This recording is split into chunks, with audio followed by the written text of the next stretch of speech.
it was any, you know, different ethnicity, I mean, or even taking it a step further, any different religion. Yes. I mean, like A mixed marriage is Irish and Italian. Oh, well, gosh, yeah, that's and right. it wasn't, and so we lived this little insular life there, and it was the same. And we also summered down in Situate, which was called the Irish Riviera. So I mean, it was the same, you know, the same thing. Yeah. I never had a conversation with someone of a different color until I was in college. Oh no, out of college.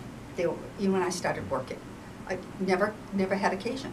To me, there was only one time that we did have that occasion. The only other black person that I knew was when the person who was the maid, Josephine, down in Situate. Yeah. That was, you know, that was it. So we never. And I think it wasn't until I moved to Weymouth when I was in elementary school that I met and really had interaction, was friendly with people of different faiths, you know, Protestant and Jewish. I mean, that was like. In the suburbs where most of you grew up, or some of you grew up, what was the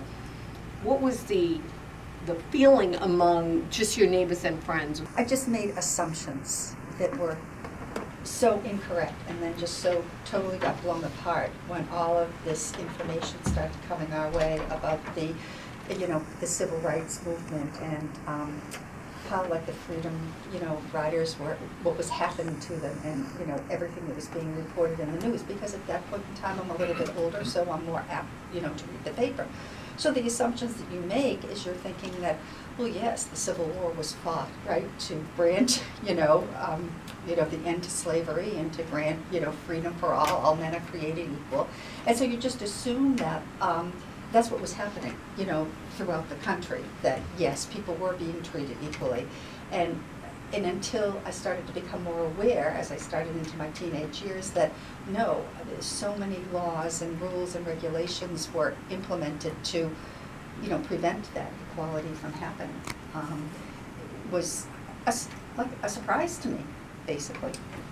Yeah, and I also think that as a child going through elementary schools, like, you learn a lot from literature, and now there's some just wonderful children's literature that's out there that will acquaint children as to the struggles that different groups of people had to face throughout their lives.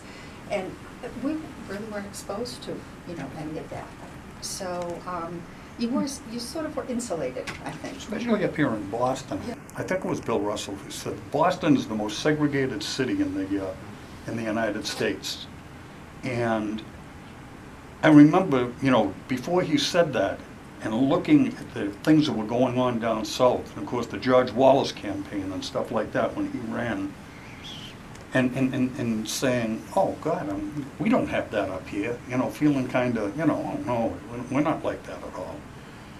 And then I started to think when he said that, and I says, yeah, we sure are, and we have, at least they're more honest about their racism down south, and we're hypocritical about it up here.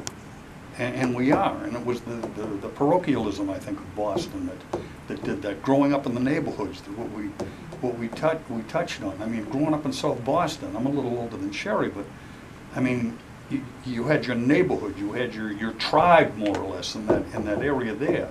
A local funeral director, I won't mention any names, who happened to allude to the fact that a major concern of the Quincy business community was keeping black people north of the Neponset River.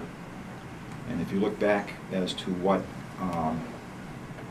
housing grants to build affordable housing, they were geared toward the elderly and the disabled, not toward family housing. The money went, by local decision, went to local older folks and disabled, and there's such a thing as the local preference law, which meant that in a lot of housing, particularly public housing, preferences went to local folks. So if you got a white community, a lily white community, it's going to stay a lily white community.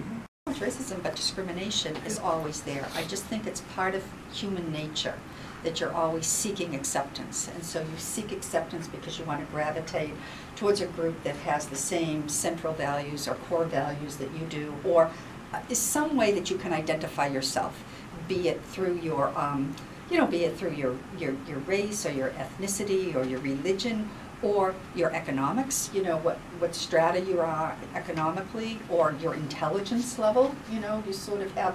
And so when you find that little group and that little comfort zone, then you sort of have a tendency to say, oh, I don't know, breathe a sigh and say, oh, well, now I'm here at this, you know, I'm elevated to this point, and you do look down on those who haven't attained that. So you validated yourself. Yeah, you do. I Yeah, think that's yeah. just that inner, you know, Yeah. I think we can desire. So you distinguish have to between- fight, yeah. you sort of have to fight against that, and, you know, so it takes a lot more qualities, like you talked about, qualities that say your grandmother, you know, instilled in you. Right, so- We were fortunate Yeah. that we had excellent parents, you know, role models that sort of would try to level you off a little bit, you Yeah, know, like absolutely. don't be so high on your horse, you Yeah. know, sort of like take things down a notch.